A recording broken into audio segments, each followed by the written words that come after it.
Un poco la idea de mi intervención era poder presentar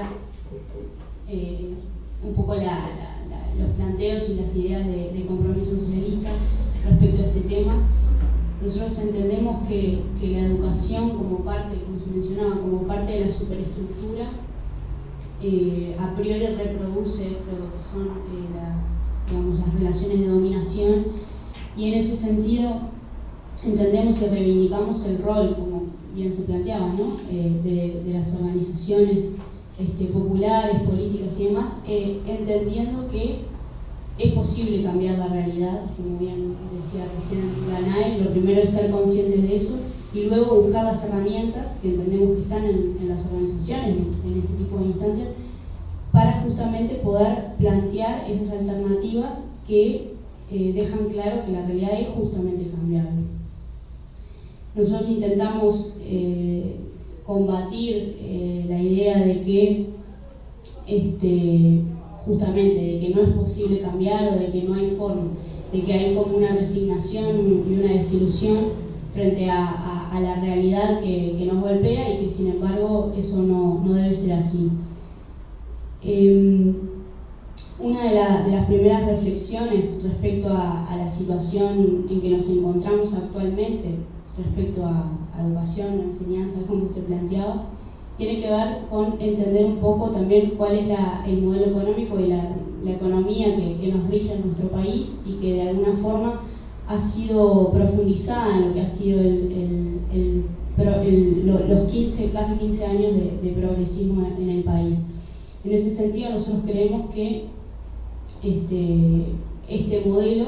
en realidad no ha buscado un desarrollo local de capacidades, no ha buscado generar conocimiento en base a cuestiones que sean, digamos, importantes para el país, o que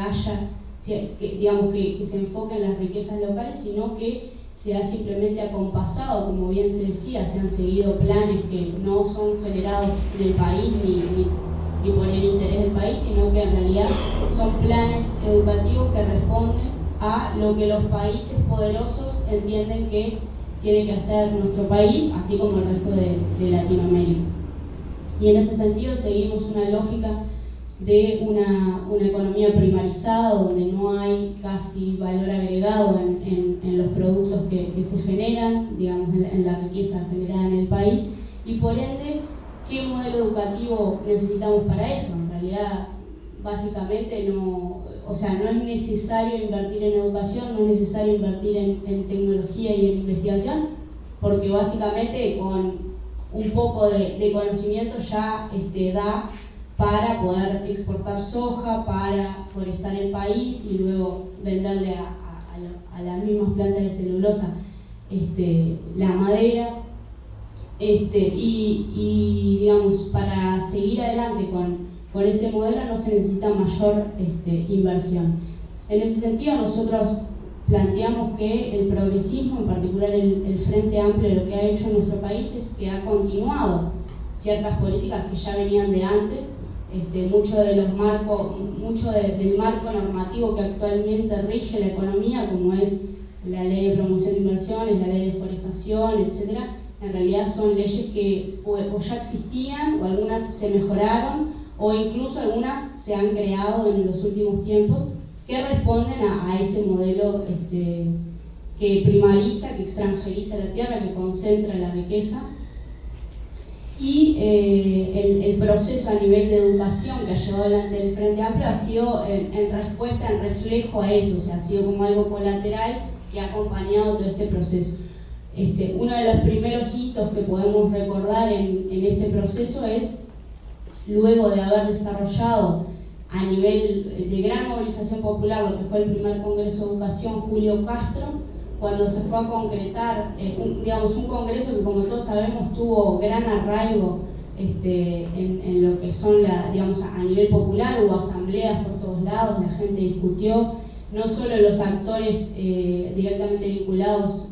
con las instituciones educativas, sino también los vecinos, los padres, etc. Y esas reivindicaciones que surgieron, esas resoluciones que surgieron del Congreso, luego cuando se fue aprobada la Ley de Educación en el primer gobierno de Tabaré Vázquez, digamos, todos esos planteos fueron totalmente desoídos, no fue contemplado básicamente nada de lo que se planteó en el Congreso, y eso marcó ya un hito de hacia dónde, digamos, se iba a dirigir la política. Como también se planteaban antes las participantes, todo esto es parte de elecciones, ¿no? En ese momento el gobierno podría haber elegido seguir un programa de carácter popular, educativo, pero en realidad sabemos que si hubiera hecho eso no hubiera, digamos, no hubiera podido mantener las buenas relaciones con el Fondo Monetario Internacional y otros organismos internacionales que ya estaban también comprometidos y firmados en paralelo. Entonces, en realidad, es un reflejo y una consecuencia, si se quiere, de lo mismo. En ese sentido, quería plantear dos aspectos de lo que ha sido el proceso educativo, si se quiere, o el proceso respecto a qué medidas se han tomado para la educación. Y ahí, fundamentalmente, dos cosas quería plantear. Una, el tema del presupuesto y el financiamiento. Es algo que nosotros, digamos, planteamos bastante seguido y muy fuertemente, porque evidentemente, digamos, qué tanta importancia se le da a la educación tiene que ver con qué recursos tiene. Y ahí no solo podemos ver el desprestigio y digamos, lo poco que le importa a este gobierno, digamos, la educación en las leyes concretas del presupuesto y rendición de cuentas, sino en otro montón de medidas que reflejan que en realidad lo que no importa es algún tipo de educación o algún tipo de instituciones educativas, porque en realidad plata hay y a veces se invierte en otros lugares o en lugares donde se pueda tener una incidencia más directa, como por ejemplo se creó la Agencia de Investigación e Innovación, la cual tiene un presupuesto elevado, la cual da becas de investigación, la cual investiga, financia proyectos. Y entonces ahí es claro que se prefiere poner el dinero en una agencia donde efectivamente tiene mayor peso las decisiones del Ejecutivo y del Gobierno que, por ejemplo, dárselo a la ANEP, a la UDELAR, etc. Entonces ahí también podemos ver que hay una discriminación, digamos, hacia cierto tipo de educación. Y la otra que la vemos también, se ha denunciado desde todas las instituciones, tiene que ver con cómo pueden ser las instituciones educativas públicas evaluadas a la par de las privadas si no comparten, o sea, si partimos de una discriminación de base, como por ejemplo que la educación privada está totalmente exonerada de aportes patronales, de la seguridad social, o sea que todos los uruguayos en realidad estamos pagando la seguridad social de los trabajadores de la universidad privada. Entonces ya ahí parten con ventaja. Y aparte otro montón de exoneraciones que están asociadas, por ejemplo, se ponen de ejemplo los modelos como el Liceo Jubilar, Impulso, etcétera, que en realidad son instituciones público-privadas, o sea, se ponen como modelo de buena gestión, de una gestión público-privada que anda bien y que además es capaz de rescatar, ¿no? Digamos, gente pobre, digamos, un paradigma educativo que en realidad lo único que tiene detrás es el beneficio que sacan esas empresas que ponen plata ahí. Y después respecto a cómo la educación pública ha sido deteriorada, ha sido atacada de muchas maneras y se ha terminado convirtiendo, o eso es lo que al menos se ve de afuera, que es como, digamos, el interés, como un contenedor social, digamos. Ahí podemos ver distintas formas en las cuales ha sido atacada la educación. Una, que es la que se mencionaba respecto a lo que ha sido la mercantilización en sí, ¿no? La rebaja de la calidad, los planes de estudio. Ahora ya la persona que se recibe en la universidad o pasa por tal institución educativa,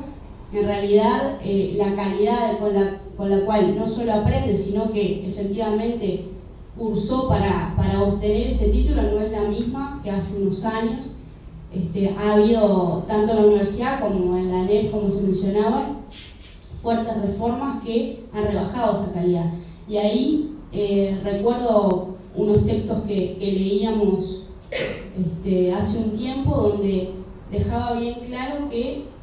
las instituciones comerciales, como se planteaba, porque aparte son organizaciones que en realidad tienen que ver con el comercio y no la educación, tanto el Banco Mundial, la OCDE y demás. Estas instituciones le dan recomendaciones a los gobiernos y le plantean, no es fácil para digamos, recortar el derecho educativo, es mucho más fácil rebajar la calidad del grado, rebajar la calidad de la enseñanza y que entonces cada vez en realidad la gente sepa menos, que poner cuestiones como las pruebas de ingreso u otro tipo de medidas que podrían ser mucho más, si se quiere, entre comillas, antipopulares, o sea, que te van a sacar votos, que va a ser más difícil pelear. En cambio, si lo haces de la forma de la rebaja de la calidad, o por ejemplo, la no asignación del presupuesto acorde a la matrícula estudiantil, lo cual hace que la gente tiene que estudiar en peores condiciones, los docentes tienen que dar clase en peores condiciones, obviamente que todo eso va, el resultado va a ser el mismo y sin embargo no es tan antipático, digamos, como medida de un gobierno. Bueno, todo lo que tiene que ver con el desprestigio a la tarea docente, a los gremios docentes también en particular en nuestro país, hemos visto cómo se los ha deslegitimado continuamente, y algo que tiene que ver con todo lo que hablaron tanto Danae como Alma, que es la base, digamos, o sea, el salario docente. Si la tarea docente no está, digamos, a nivel de país, valorada como debería ser. Y en ese sentido, no solo el propio trabajo se hace cuesta arriba, sino que digamos, la presión social, ¿no? En general hace que no se tenga una buena idea de los docentes en general. Otra cuestión bien particular que tuvo sobre todo el último gobierno, pero también los anteriores, es una actitud autoritaria frente a los conflictos, ¿no? Lo que tuvimos que vivir cuando se planteó la esencialidad en la educación, o el desalojo en el COICEN, en las ocupaciones, por ejemplo, como casos capaz más paradigmáticos. Y en este sentido, bueno, como lo planteábamos al principio, ¿no? Nosotros entendemos que la educación, al ser parte del Estado y del sistema, reproduce las mismas lógicas. Y entendemos que obviamente que es necesario, como se planteaba, y como es un tema donde también se está en disputa y donde se confrontan las ideas, es necesario disputar y es necesario también que podamos promover el acceso a la educación, pero no porque entendamos que por sí misma es liberadora o va a ser, como hay muchas teorías que también se sustentan digamos, el desarrollismo o los conceptos más del acceso al conocimiento por el conocimiento, sino porque entendemos que un mayor acceso a la educación va a permitir a todas las personas, y en particular a la clase trabajadora, entender la realidad que los rodea, entender cuáles son las verdaderas cuestiones digamos, que nos aquejan como trabajadores, las injusticias, y también al entenderlo obviamente vamos a querer cambiarlo. Y esa también es parte de la razón por la cual a la clase dominante no le interesa tampoco poder invertir en educación, porque si todos pudiéramos darnos cuenta de lo que es el sistema, ¿cuántos más querríamos rebelarnos? Es un arma contra la alienación. Y en ese sentido, bueno, queríamos plantear esta reflexión en el entendido de que, si bien obviamente es una herramienta que nos va a ayudar, que ayuda a los trabajadores a entender esta situación, creemos que lo que efectivamente nos permite tener o entender o adquirir